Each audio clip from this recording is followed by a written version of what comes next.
Which customers should you go after first? A lot of founders are very confused by this question.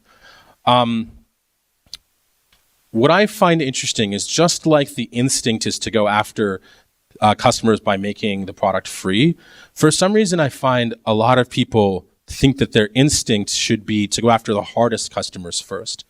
Almost as if it's like a proof. Like if I can get this impossible person to use something, then like it'll be easier. I know that I've made something good. I like to start from a different point. It's an MVP. You know you've made something bad. Like that's the definition of MVP. It's bad. So then the real question is like, how do you find people who are willing to use a bad product? Right? They have to be the most desperate. The most desperate.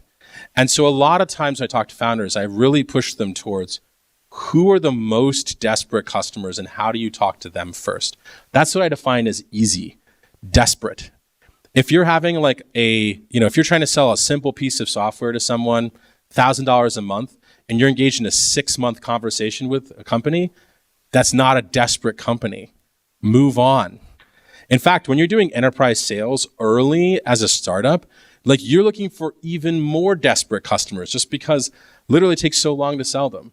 So if you don't feel like you're dealing with desperate people, if you feel like you are trying to get impressive customers who aren't desperate, you're probably doing it wrong.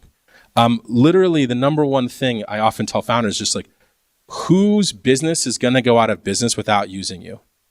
Which people out there are not going to be able to get to work or to watch their kids? Like, how do you find the people who are just literally are screaming for something like this? And then how do you talk to them and not talk to your friends?